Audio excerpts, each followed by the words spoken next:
So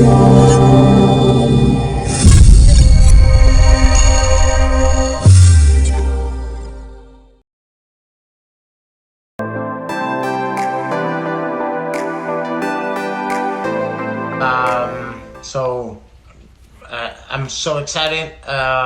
Mark really had my back working with different athletes, especially with Reilly Opelka. Was a challenge, taking a kid that was 12, 13.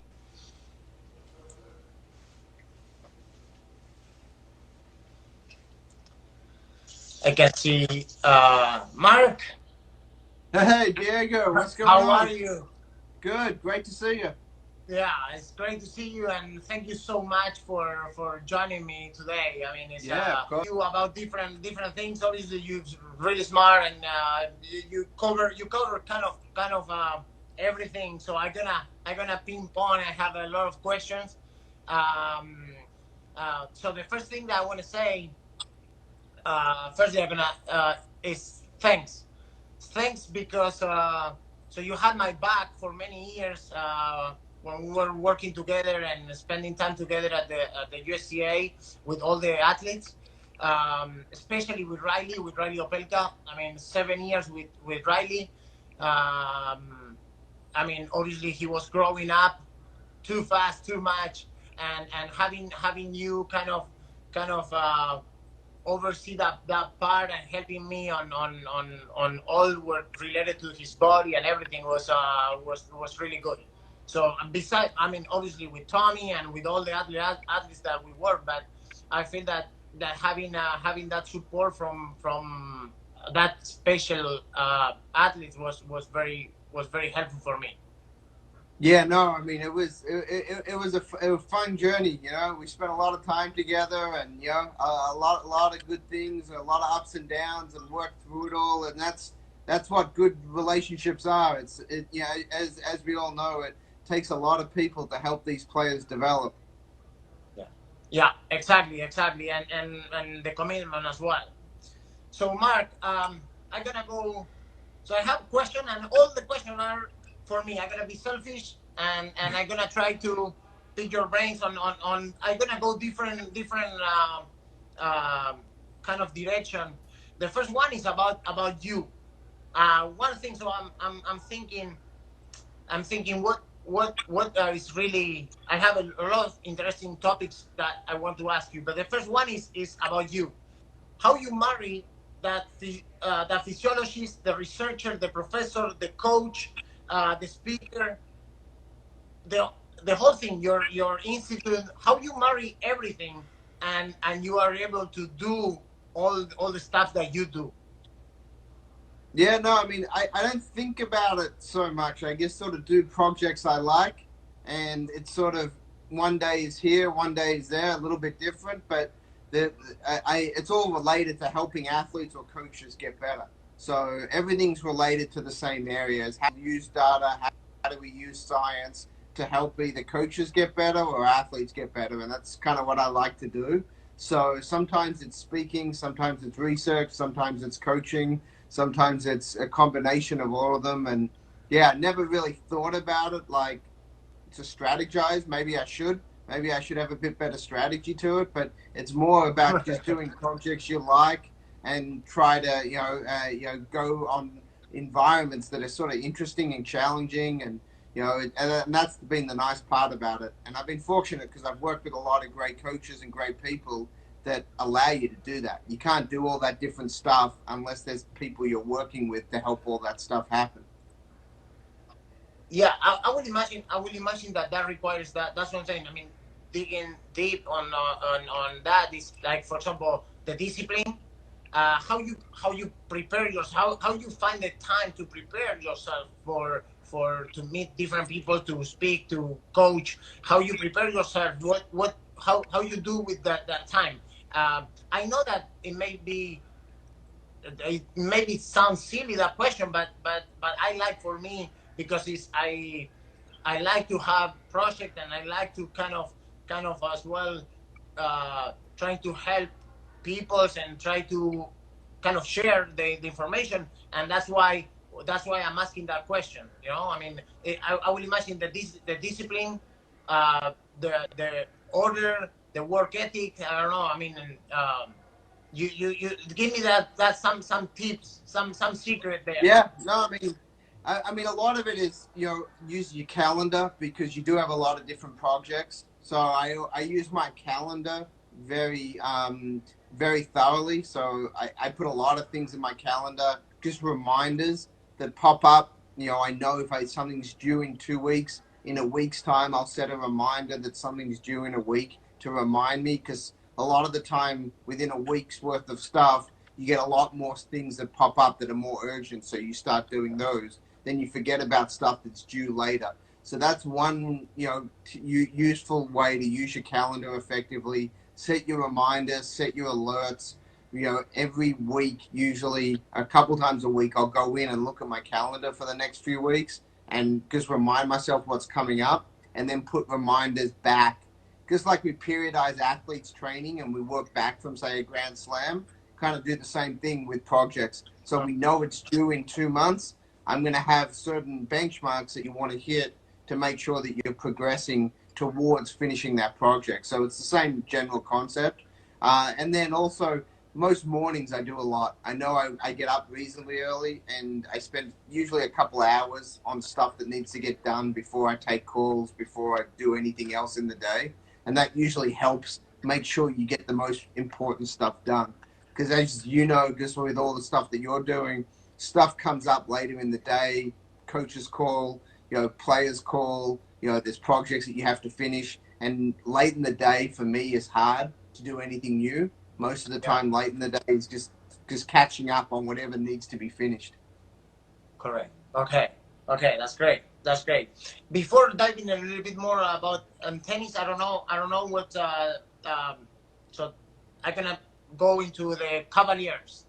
Um, the reason that I'm gonna ask you about your job with the Cavaliers. I don't know if you how the situation with all this thing coming up and not nobody practicing or playing. I don't know how the situation there.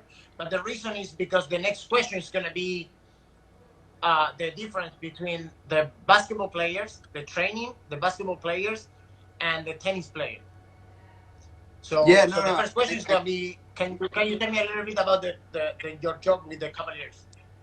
Yeah, so my role there is senior director of sports science and health, which is involved with the medical side, all the training side, nutrition, recovery, everything pretty much that happens outside of the coaching of the team. So taking care of the athletes, we have a great staff: athletic trainers, strength coaches, chefs, nutrition, massage therapists, physical therapists. So resources are really good in the NBA. So we have great staff, plenty of resources for the players.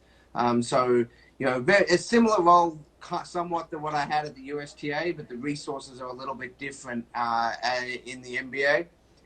But the difference between the basketball athlete and the tennis athlete, there are some similarities, of course, but there's a lot of differences. I mean, just based on how the sport's played.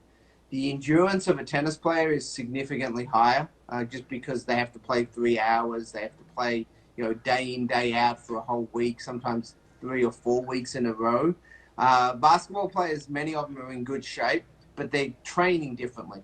So they're really high intensity. They may play 30 minutes a night in a game, but that intensity that they play at is quite a bit higher because they don't have the 20 seconds between points. They don't have that recovery time to catch their breath. They're going and going and going. So the training is very different. Also, the explosiveness that is needed in basketball is a little bit different because they're jumping a lot higher. They're landing a lot harder many times. So they get beat up a little bit differently than a tennis athlete does. So, the way I like to describe it is they're like a Lamborghini. They're really fast, really great acceleration, but they're in the shop a lot. They need it to be repaired a lot. Whereas a tennis athlete is more like a Mercedes. It doesn't go as fast, but it goes a long time. It rarely needs to go in the shop. It needs to be going over and over and over again. So if you use a car analogy, that's how I would describe it. That's good. That's perfect. That's exactly what I wanted to kind of understand a little bit. How if I ask you to put you have experience with the tennis player, of course, and with the basketball. So how what are the similarities and the difference on a daily basis? So how a basketball player uh, program? I mean, that's the program of his day. How the schedule is. Yeah, so it changes, like in a pro tennis player versus a junior tennis player, their day looks different. But let's say compare a pro to a Mm-hmm. pro. You know, so a professional basketball player doesn't train that many hours. They're playing a lot of games. That's part of the challenge for them is they've got a lot of games that they have to play in a pretty short period of time. You know, they play 4 or 5 games a week many times, so they've got a pretty tough schedule. But their training is usually a lot of recovery. They do a lot of recovery during their days. So they spend a lot of time on their body, normally an hour to an hour and a half warm up. So they spend a lot of time warming up. Then you'll usually lift before they practice many times, which is a bit different than tennis. Tennis, normally most players like to lift after they practice. Most basketball players like to lift many times before they practice. It's a bit of a different type of lift, but they lift before they practice. Then they go practice because they want the lift to sort of be more of a warm up environment for their practice, and then they spend a good hour and a half on recovery after they get done. So the practice itself usually isn't very long, an hour and 15 minutes maybe, something like that. But an hour and a half before, an hour and a half after. So 4 hour day, 4 or 5 hour day. Basketball players usually do everything in one block. They don't usually have a morning session and an afternoon session. And again, that's more culturally how it's structured. So whereas we know tennis, you know, you got a lot of variety in tennis and how people train, but normally you have a morning, you know, a dual session for most players. They like to go 2 shorter sessions. Sometimes they'll do a longer one. But in general, tennis players will probably spend more time hitting tennis balls than basketball athletes spend training at the professional level in their sport. But total day is probably not that much different. Okay. Okay. Perfect. Excellent. Mark, it's gonna. I have a question, a silly question, very silly question, but I think you are one of the coaches that can answer that one. I'm gonna go on the word etymology in English. Can you give me the difference between an athletic performance coach, strength and conditioning coach, and a fitness coach? It's a great question because those terms get used very similar many times. But if you go through the pure definition, a fitness coach is training fitness. So that could be, you know, in most senses, they a lot of the time people use those to mean the same thing, and so many times they are. In my mind, there are some differences. A strength and conditioning coach used to be, and where it came from, was predominantly in the weight room. That term is more so from a U.S. collegiate system traditionally. And many times they were started as strength coaches first, and then they added the word conditioning. You know, it was a strength coach certification is how it started, and then they changed it because the Ah, acronym was NSCA, so they changed it from National Strength Coach Association to National Strength and Conditioning Association. So they didn't have to change the name of the organization. You know, it's still NSCA. So that's where conditioning came from. But predominantly, those individuals were heavily focused in the weight room. Whereas a fitness coach historically has more so come from soccer and some other sports like that, which was much more the opposite, much more on the fitness side. A lot of conditioning drills, a lot of movement drills, a lot of things on the field or pitch, and then they shifted more into the weight room after the research started showing how valuable the weight room was for some of those sports. And then you've got a movement coach, which is only focused really on movement. And then you, like you mentioned, that an athletic type coach, which has now become popular, and that's trying to sort of combine a little bit of everything together. So that's a historical perspective of how these names came about. But most people now, if you're working in the field, you're either a really good generalist and you do a little bit of all of that, or now you're highly specialized. Because there are movement coaches, let's say a tennis movement specialist, just pretty much focuses on movement. when you may have in basketball, there is a basketball movement specialist, or there is a strength coach for basketball, and some sports have a power only coach, like in rugby or American football, and their whole goal is just to develop power. They don't do movement; they just develop power in the weight room.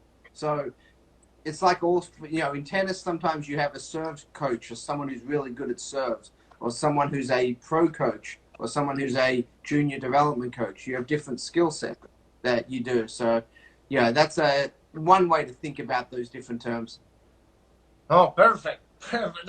I swear I clarifies a little bit because I see those terms and I try to follow because I think it's very important and you will see. I mean, I think uh, this is one of the areas where the progression in tennis has been like amazing. That's why today on today's tennis you can play until 38, 40 years old, and you everybody's fit. I think that there was a huge progression, but I wanted to know more about exactly what that means to you. That was excellent. And now we're gonna go dive into tennis. Um, for you, uh, you have to train a tennis player. What are the areas that you prioritize the most? What are the areas that you consider the most important? And so where the strengths comes in there, I mean, and what area, and then we talk a little bit more about that. But let's talk first about the areas that you think are for tennis player more important. Yeah, I mean, in tennis, to be able to play at a competitive level, you have to have base endurance. If you don't have base endurance, everything else is going to wear out too soon, and your engine's not. You're going to run out of gas before you can use whatever strength or power or speed that you may have skill at. So every tennis player needs to be able to last the tennis match. So you have to have a base level of endurance for tennis. That doesn't just mean running long distance, but it means you've got to have a tennis specific endurance level that can allow you to play for 2.5, 3 hours and not run out of energy. So that has to be there. Anyone that doesn't focus on that area isn't really working with competitive players. So it's important to emphasize that. And not enough people are in shape. I mean, if you look at most tennis players, they're not in good enough shape from that standpoint. They may be stronger than some, they may be faster than some, but as you know, if you can't go and play effectively, it doesn't matter. So that's always at the base. That needs to be there. And how you do that is arguable. There's a lot of techniques to get them there, but you have to have that tennis specific endurance. So that's always the pyramid. If you're talking pyramid, that's at the base of the For, pyramid. If you for, don't have that, yeah. If you don't sorry, have that, I yeah, have go ahead. to interrupt a little bit. So the endurance. Uh, did the endurance change from 15, 20 years to now? What is when we talk about the endurance? What are the so how the people how I can imagine what the endurance means for you? So how you will work on a tennis player endurance? Yeah. So I always So what start are if the you can't tricks? What run. are the Yeah, yeah. I always start if you can't run 3 miles, you shouldn't be calling yourself a competitive tennis player. That's sort of just baseline. That's to make sure we don't injure someone. That's to make sure that they just can handle just running. I don't really care how fast it is. Just can you run without stopping for 3 miles? If you can't do that, don't say you're a competitive tennis player. Doesn't matter that it's not that tennis specific. Doesn't matter that it's not that relevant to the sport. It's just being a general athlete. You have to be able to do 3 miles is not very far. So you have to be able to handle 3 miles. If you can't do that, you're not ready to do anything else really. So that's sort of step one in the process. Then once you do that, then you do everything pretty much in short distances and repeats. So 30 seconds, 45 seconds, that type of time frame, and then rest about 20 to 30 seconds, and you do a lot of repeats. It doesn't really matter the drill, but it could be bike, it could be track, it could be on court, it could be in the sand. But you're working on your tennis specific endurance in work to rest ratios of about 1 to 1, which is 30 seconds on, 30 seconds off. to even 1 to 3, 30 seconds on, a minute and a half off if you're going at a full intense sprint type environment. So that's typically what you want to do, because that mimics long points. It's longer than most points. We know most points are less than 10 seconds, but we know that you're going to have some points that are 30 seconds, maybe even 40 seconds, depending on how your game style is. So you better be training for the longest possible points, not the shortest possible points. And I think that's where some people misinterpret the data. They train for the shortest possible points instead of training for the longest points. And it's really important to recognize that. When you train, you got to train for the hardest possible environment, not the easiest possible environment. Perfect, perfect. So, so we covered endurance. So Yeah, so so you think that endurance is the that's base. on top. Yeah. So Then and then you have to combine the speed and the strength piece, and they're very different. How you need to train for those. The speed is a lot technical. You've got to teach good movement mechanics. You've got to teach them how to load in and out of corners. You've got to understand V drills, X drills, various movements on the tennis court, and making sure they're efficient. Because a lot of what makes a tennis player fast is actually how efficient they are in their movements. So that's the technical side. Just like teaching strokes, we got to teach movement. And a lot of players, even some pro players that are really physically gifted, technically on their movement is inefficient. They take too many steps. They're not efficient in their recovery. They don't load in the right directions, things like that, which makes them slower than they should be. So that's important. And then that goes along with that is the strength and stability side, which is what most people think of as the weight room. It's getting them stronger in the right movements. But most of the time, it's not traditional barbell strength that's that important. It's useful, deadlifts, squats, things like that. But once they get to a certain strength level in that, adding extra strength there isn't as valuable as adding strength in all the end ranges of motion. So you look at players like, say, Djokovic, or you look at Nadal. The reason they're so good isn't how they play close to the tee and in their comfort zone. It's how they play when they're stretched and when they're wide and when they're deep. And that's where you need strength. You need strength in those positions. You don't get that just by doing squats or deadlifts. You get that by doing single leg lunges out wide, lateral lunges, landing and jumps in those deep positions. And that's sort of more of the advanced type of training once someone has a base level of strength. So it's just a progression like everything else. Once they get the base level down, then we add complexity and advanced movements to it. Unfortunately, now with everything available online, you see a lot of advanced movements on athletes that should not be doing it. They're not ready for it. They're not stable enough. They're not strong enough. They don't have the right technique. It's that's just right. like it's just like trying to teach a 7-year-old to kick serve. It's too early. It's not the right time to do it. It's not a bad move. A kick serve is going to be taught at some point, but you don't want to do it too early. And the same thing happens in the fitness world and the strength and conditioning world as well. Perfect. Excellent. I'm gonna take a little bit what you just say about too many steps. So I see. I like to work on that because I feel that be efficient on the moves is huge. If you're efficient, you move well, and you're efficient, you have a huge advantage. Now, uh, I feel that many people they try. I mean, it's good to do the least amount of steps, right? I mean, but or I say, uh, get to the ball quick. Where I feel, and then I ask you a question. I feel that the people sometimes they try to get too fast with big launches, and then they hit the ball and they get off balance after the shots.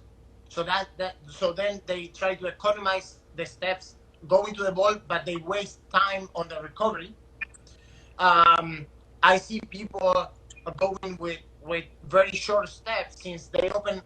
I'm moving right or left, and my first step when I open my hip is very short. So now I go short, short, short, short. Now I have to do many more steps. So it's the opposite, but it's not the ideal. The way that I see it, and now I ask you a question is a combined both. combine the first two long lunges and then the short step, or the way that I like to mention is like measuring your steps as you get to the ball, depending the ball that sometimes in tennis, I mean, not every ball is in the same position. Actually, you never play two balls on the same position. So what are, if you can like explain, if you were explain to a lot of people, how you explain that situation of the best situation mover? Yeah, no, the way you described it was 100% correct. You have people that try to maybe understand the concept of taking big steps, because that is the ideal way. If you can take large steps, more time in the air, less time on the ground makes you faster. That's why Usain Bolt's the fastest athlete ever, is because he took about a step and a half to 2 steps less than everyone else he competed against. He was in the air longer. However, like you mentioned, many players aren't strong enough or have enough power to take those big steps. So they try, but they can't stabilize. So then they have to take adjusting steps, or they, like you said, overrun the ball and can't recover. So that's where the balance is. Because if you're not strong enough and powerful enough to take those big steps, then you shouldn't. And unfortunately, sometimes coaches, parents, players see the best in the world do it like that and try to copy, and they're just not strong enough to do that yet. And they haven't trained to do that. So your point's a really good one. Measuring the steps is a term we've talked about for years, is get to the ball in the right number of steps, which is bigger for better players, smaller for less skilled or less strong or powerful players. So that's where it becomes a personalized thing related to what's most comfortable. We know what's fastest, but only if you have the strength or power to do it. Yeah, and then one thing that always I try to mention. I mean, in tennis, uh, you always you coming from somewhere and you going somewhere. Correct. So it's not always how fast I can get to the ball. You need to get fast. You need to adjust to hit to produce the best shot, because that shot is gonna dictate how you where you going on the next, how you recover and where you go next. So sometimes I feel that people that get lost on tracking that. I don't know. That's a kind of a nice talk, because it's where you see the best in the world right now. I mean, you see Djokovic, Federer, Nadal moving, uh, and you're like, okay. But if you look closer, I mean, there's a combination. There's no one or the other. It's like a combination of that. Which, like you say, I feel that situation of, we know, you just say, we know which one is the fastest. Now, which one is the better for that specific player? Like you said, some players they And I need the think penetration. your example of those top 3 players, if you watch them move, they all move differently. You know, Federer takes less Yeah. steps than Nadal. You know, Djokovic takes less steps in just about all of them, except when he's close. If you watch him go wide, he takes very few steps. But when the ball's close, he'll take more steps than Federer will. More steps. So it's very, very much based on the ball that's coming to them. But That's a that's good why point. that's why you have to be careful just copying one type of movement, because Nadal's got a certain movement style that is less efficient by definition than Federer. He takes more steps, but he's a great mover still. So is that bad? It's not necessarily bad. It's what works for his personality. He's got a very different personality to Federer as well. It's his intensity. It's a very different way that he likes to play. Federer's more efficient because he takes less steps and he covers the court probably as well, if not better, than Nadal in certain positions. But that doesn't mean Nadal's not a great mover. He is. I mean, we all can see how well he moves, but they are different movement styles. So that movement style is for you, is related also to the personality. I Yeah, mean, the way 100%. that Yeah, that's based awesome. on That's the, it's kind of like someone that's more aggressive, more outwardly emotional, more riled up. They're more excitable. They're gonna take more steps. I mean, it's just that's what makes them feel better. Whereas people that are a little bit more, say, relaxed in their ways of going things are gonna be smooth is the wrong word, but a little bit. They look a little bit more efficient, and that goes back through history. If you look at players, Jimmy Connors versus John McEnroe. go back to those two. You know, that's an Nadal